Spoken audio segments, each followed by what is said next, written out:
আসসালামু আলাইকুম। আমি এখন আছি বাঙ্গালীপুর সরকারি প্রাথমিক বিদ্যালয়।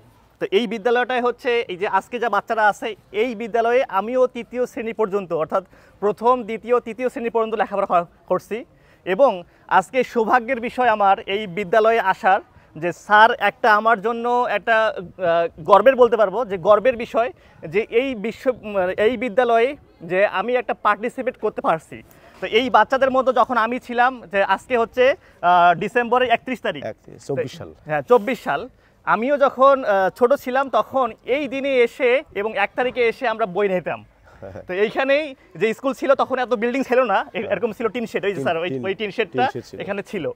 তা সৌভাগ্যের বিষয় স্যার আমাকে একটা প্রস্তাব দেয়, সেই প্রস্তাবটা হচ্ছে এই স্কুলের জন্য কিছু উপহার দেওয়ার জন্য, তা সেখান থেকে অনুদান দেওয়ার জন্য। সেই অনুদানে আমি একটা মাইক এখানে গিফট করি।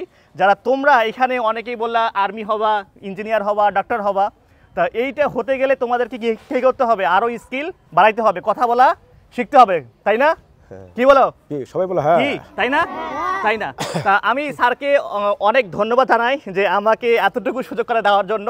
এই জন্য স্যার কিছু বলবেন? আমিও গর্বিত যে আমার এই ছাত্র যে এই এক সময় এইরকম এই পিসি ছিল, যেমন এই যে থ্রিতে পড়ে এইরকম পিসি ছিল এই ভাই কামরুজ্জামান। এখন সেই পিসি থেকে আজকে বড় হয়ে আচ্ছা বড় মাপের ইঞ্জিনিয়ার, লার্নিং ইঞ্জিনিয়ারিং ইনস্টিটিউটে শিক্ষক হিসেবে, পরিচালক হিসেবে কাজ করতেছেন। তো এইটা আমি শিক্ষক হিসেবে এটা পরে জানতে পারি। তা জানার পর আমার একটু আগ্রহ জাগে যে এই স্কুলেই একসময় টিন শেড বিল্ডিং ছিল, এখন বিল্ডিং ভবন হয়ে গেছে, 2টা বিল্ডিং ভবন হয়ে গেছে। তো আমার একটু নিজের মধ্যে একটা আগ্রহ জাগে যে আসলে সরকারি স্কুল, সরকারি তো অনেক কিছু পাওয়া যায় না, ডেভেলপ করতে গেলে, উন্নয়ন করতে গেলে সরকারি তরফ থেকে অত পাওয়া যায় না। মানে সরকারি ইয়েতে আছে যে স্থানীয় ব্যক্তিদেরও অনুদান লাগে, মানে একটা স্কুল ভালো করে প্রতিষ্ঠিত বা উন্নয়ন করতে গেলে অংশীজন লাগে, বিভিন্ন অংশীজন লাগে, এলাকাবাসীর সাহায্য লাগে, সহযোগিতা লাগে। তো সেই ক্ষেত্রে আমি একটা চিন্তা করছি যে আমাদের এই স্কুলের প্রাক্তন ছাত্রকে কোথায় আছে। তা আমি জানতে পারি যে শুধু প্রাক্তন ছাত্রই না, এনার আবার বড় আব্বা ধরতে গেলে এই স্কুলের জমিদাতা প্রতিষ্ঠাতা 1 একর 35 শতক জমি এই স্কুলে দান করেছেন, যার কারণে আমরা একটা বড় মাঠ সহ 1 একর 35 শতক জমি কম না। তা এনার বড় আব্বা এখানে যে দান করেছেন, যার কারণে এটা এখানে একটা হাই স্কুল সহ প্রাইমারি প্রতিষ্ঠিত হয়েছে, আর এই জায়গাটাতে আলোকিত হয়েছে। আর এখান থেকে অনেক এই সোনামণিরা বড় হয়ে বড় বড় জায়গায় আছেন, ডাক্তার, ইঞ্জিনিয়ার, আমরা এটা গর্ব করি। তো যাই হোক, আমার প্রাক্তন ছাত্র হিসেবে আমি একটা মাইক দাবি করেছিলাম যে মাইকে জাতীয় সঙ্গীত হবে, সমাবেশ হবে, বাচ্চারা নৃত্য পরিবেশন করবে, গান পরিবেশন করবে। তো আমার প্রস্তাবে উনি এক বাক্যে রাজি হয়ে গেছেন। তা ইনশাল্লাহ আমরা মাইকটা পেয়েছি। একটু পরেই আমাদের এটাকে লক্ষ্য করেই আমরা একটা প্রোগ্রাম আয়োজন করেছি, ফলাফল প্রকাশ ও কৃতি সন্তানদের সংবর্ধনা ও মা সমাবেশ। একটু পরেই আমাদের জেলা থেকে, সুদূর জেলা থেকে আমাদের প্রাথমিক শিক্ষা পরিবারের সবচেয়ে বড় অফিসার, জেলা প্রাথমিক শিক্ষা অফিসার মহোদয় উনি আসবেন।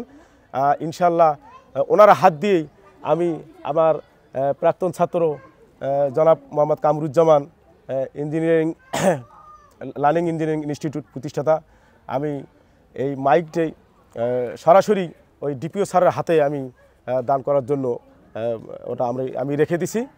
তা ওটা আমি ওপেনও করি নাই, যে সরাসরি আমার এই ছাত্র ভাই এখন বড় ইঞ্জিনিয়ার। এটা আমি সেই ডিপিও স্যারকে বলবো যে এই ছাত্রই একসময় ছোট ছিল, এখন বড় হয়ে এই জিনিসটা গিফট করলো। সবাই তালি দাও, তালি দাও। স্যারকে অসংখ্য ধন্যবাদ। এবং তোমাদের জন্য যে একটা জিনিস করতে পারছি এই জন্য আমি নিজেকে সৌভাগ্যবান মনে করি। কারণ যদিও সরকারি স্কুল, সরকার আমাদের প্রতি কিন্তু ব্যয় করে, আমরা যদি ব্যয় না করি কিন্তু সরকার কিন্তু কেউ না কেউ ব্যয় করে, কিন্তু আমরা যখন বড় হয়েছি তখন আমাদেরও কিছু দায়ভার আছে এখানে কিছু কাজ করার। তা সেখান থেকে আমি স্যারকে আরও একটু বলতে চাই, স্যার এই যে জিনিসটা দেওয়া হইলো এটার যে মেইনটেনেন্স, অর্থাৎ এটা তো সারা জীবন চলবে না, নষ্ট হবে, টুকটাক সমস্যা হবে, যাবতীয় সমস্যা স্যার আমাকে তাহলে একটু স্যার ফোন দিবেন, আমি এই সমস্যাগুলা সলভ করে দিব। কারণ একটা জিনিস দিলেই হবে না, একটা জিনিস দিলেই হবে না, এটাকে চালাইতে হবে। কারণ আমি যেহেতু ইঞ্জিনিয়ার, আমি জানি যে এই ইলেকট্রনিক্স যে জিনিসগুলো আছে এটা কিছু না কিছু নষ্ট হবে, ফল্ট হবে, কোনো সমস্যা হবে। তো এগুলোর সার্ভিসিংয়ের দায়িত্ব এবং এটাকে কন্টিনিউয়াস চালানোর জন্য ধরেন যে এই 1 বছর পরে এটা সমস্যা হলো, সেই সমস্যাগুলো আমি সলভ করে দিব। আর যারা যারা এটা দেখছেন তাদের জন্য একটা মেসেজ থাকবে যে আপনারাও জীবনে অনেক জায়গায় সফল হয়েছেন, কিন্তু আপনার যে ব্যাকএন্ডে অর্থাৎ পিছনে যাদের শ্রম ছিল, যেই প্রতিষ্ঠানগুলোর অবদান ছিল, তাদের জন্য একটু কিছু করেন, তাহলে দেখবেন যে আমাদের যে নতুন প্রজন্ম আছে এই নতুন প্রজন্ম কিন্তু সামনের দিকে আরো আগাবে, আমাদেরকে ছাড়াই আরো উপর দিকে যাবে। ধন্যবাদ স্যারকে, অসংখ্য ধন্যবাদ। আর ধন্যবাদ শিক্ষক মহোদয়কে আমাদেরকে চুজ করার জন্য। ধন্যবাদ। জি স্যার। ম্যাডামেরা আসেন।